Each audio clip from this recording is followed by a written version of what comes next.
afternoon and welcome to the Midday News here on CNC3 and the TVC Radio Network. I am Bhavita Gopalchan. Thank you so much for joining us. Top of the news at this time.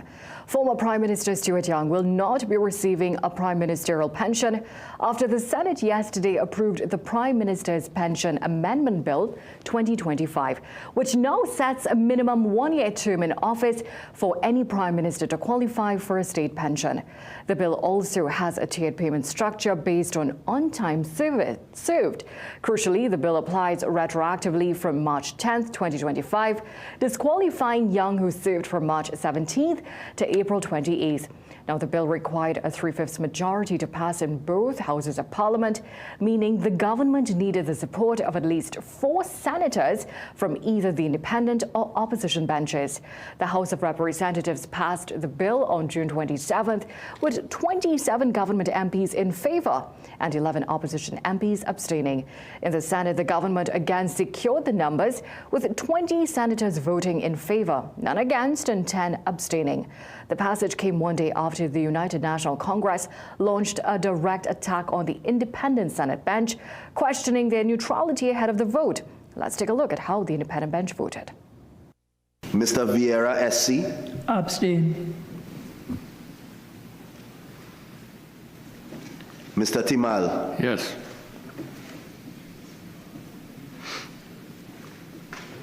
Mr. De La Bastide, SC. Yes.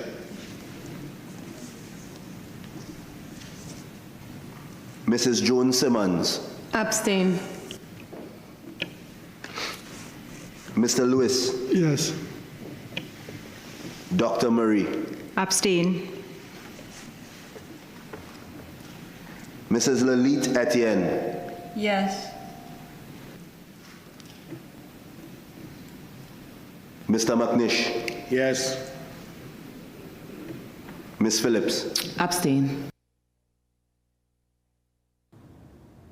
On to some other news now. Government has given a first look at the itinerary of Indian Prime Minister Narendra Modi's official visit to Trinidad and Tobago this week.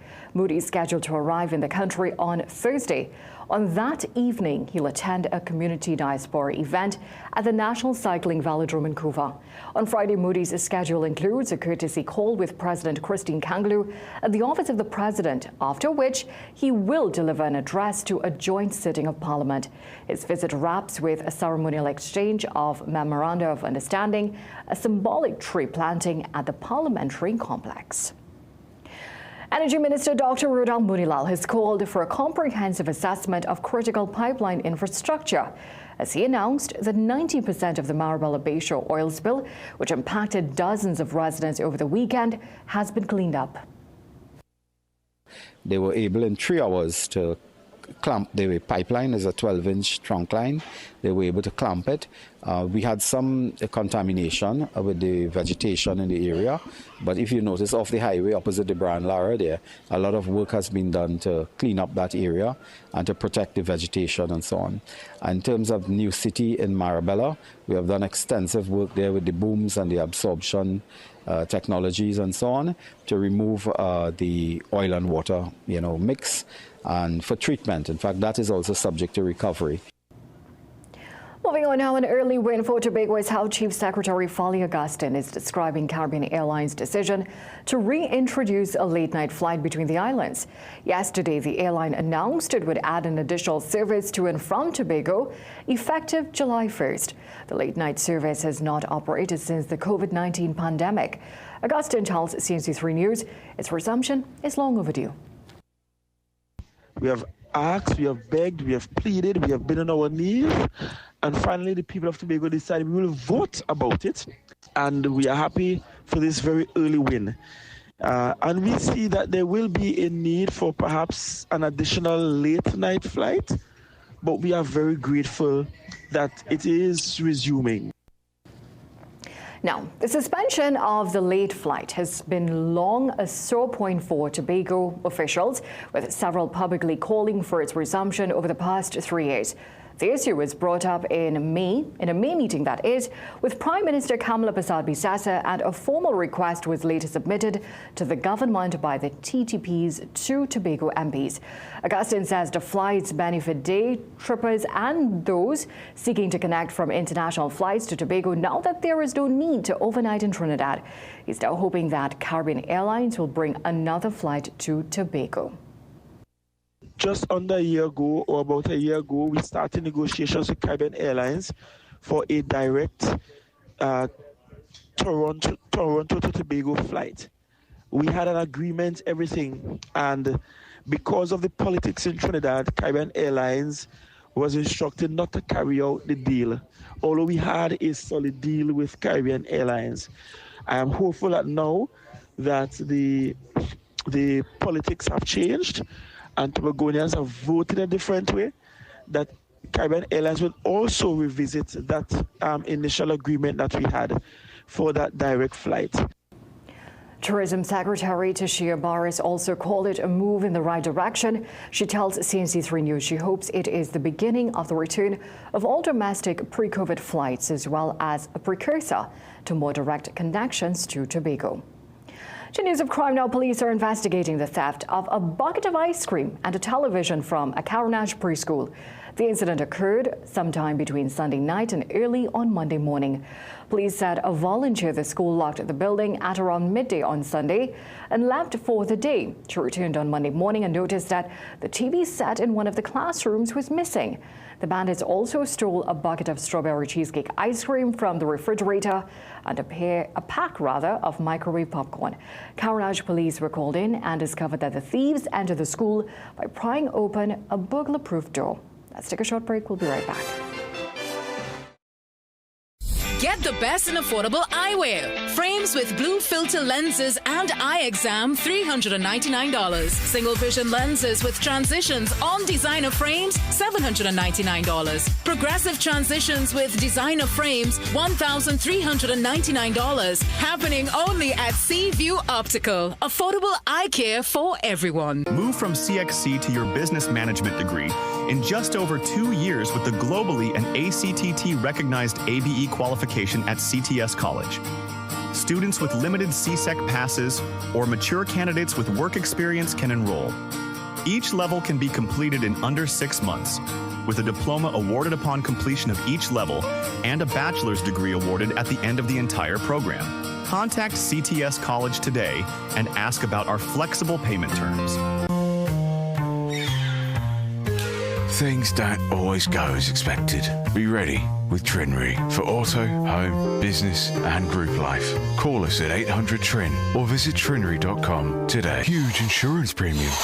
Pay your premiums bit by bit with FlexiPay from Trinry. For more manageable auto, home and commercial insurance payments, call us at 800-TRIN or visit trinry.com today. Trinry. Premier insurance coverage for less. This is death in the digital age. It's being reimagined. It's also raising some uncomfortable questions like, could you become digitally immortal? As our lives play out online, it's no surprise our deaths will too. So what does death mean in the digital age?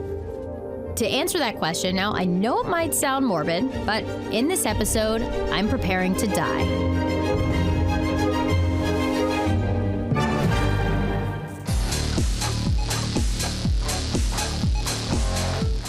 Welcome back in sport. Clark Road Sports Club President Baldat Mahabir says he prefers that wicketkeeper batsman Shai Hope plays as a batsman in the second test against Australia starting on Thursday.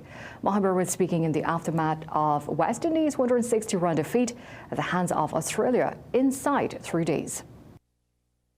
In the West Indies team, I would have wanted Hope to give me his best shot as a batsman, not as a wicketkeeper batsman. And I would have certainly picked Imlach and would have left out either Warrican or Graves. There was no need for Warrican in the test match. You had 3 quicks, Graves as an all-rounder and Chase as a spin bowling all-rounder. So it showed up in the end that Warrican was just somebody, the coach likes to say that it's data. Well, data is only a tool that you could use. West Indies will play Australia in the second test in Grenada starting on Thursday. Arsenal have completed the $5 million signing of goalkeeper Kepa Arrizabalaga from Chelsea. According to the BBC, the Spain international joins the Gunners on a 3-year deal after spending last term on loan at Bournemouth, where he made 35 appearances in all competitions. His arrival at the Emirates will provide competition for his compatriot David Raya. That's it for sport. It's back to a break.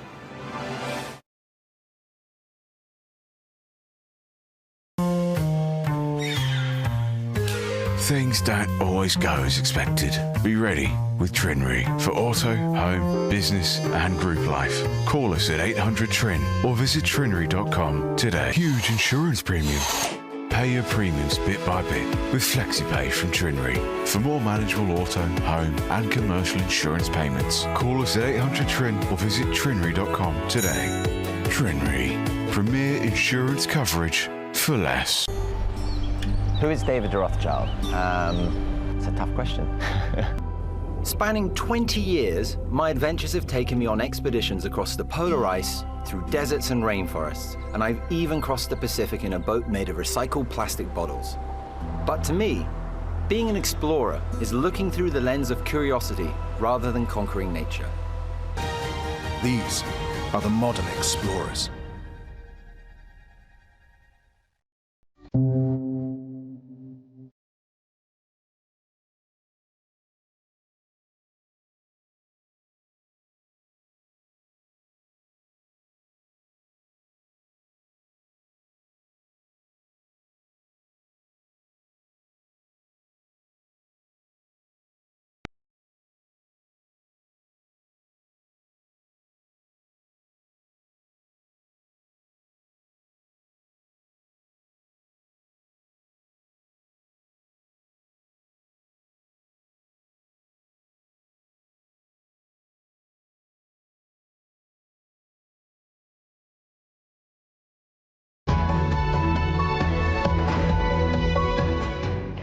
The World Health Organization says Suriname has become the first country in the Amazon region to receive malaria-free certification. This follows nearly 70 years of efforts by the government and people of the Dutch-speaking CARICOM country to eliminate the disease across its vast rainforests and diverse communities. The WHO said that as a result, a total of 46 countries and 1 territory have been certified as malaria-free by the WHO, including 12 countries in the region of the Americas. Over in the USA, Idaho authorities have identified the 2 firefighters killed in a shooting ambush on Sunday. Their names were released at a Monday media conference. Here's more from CNN. Firefighters and first responders participated in a procession Monday, honoring fallen firefighters killed in an ambush on Sunday. 2 firefighters are dead and a 3rd injured after responding to a call Sunday for a brush fire in the Canfield Mountain area in Coeur d'Alene, Idaho. Rowley was found to be in possession of a flint starter, and we believe that was his method for starting the fire. That eventually led to firefighters responding. According to a law enforcement official, the suspect is 20-year-old Wes Rowley. Authorities say he intentionally started a brush fire before opening fire on first responders. Sponsor battalion chiefs, gunshot wounds, multiple gunshot wounds. It's clear to me that this fire was set intentionally to draw us in. The community continuing to search for answers as to why this tragedy took place. We have not verified or found any manifesto. Right now, behind the scenes, there's a lot of work going on to really understand who this individual is and what motivated them to carry out this attack. There's an active shooter zone. They're shot. BC3's down, BC1's down. Everybody's shot up here.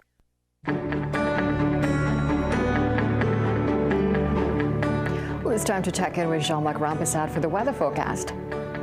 We had mostly sunny and hazy conditions this morning as the Saharan dust is still present, giving us moderate air quality according to the EMA. Looking ahead, we can expect the fair conditions to continue into tonight with an increase in the chance of some rainfall tomorrow with a few showers and the odd thunderstorm, and then the passage of tropical wave number 12 on Thursday. Thank you so much, Jean-Marc, and thank you for joining us for a look at the day's developments so far. We love these stories and so much more coming up for you in a Midday Newscast at 7 p.m. today. Until then, have a great day.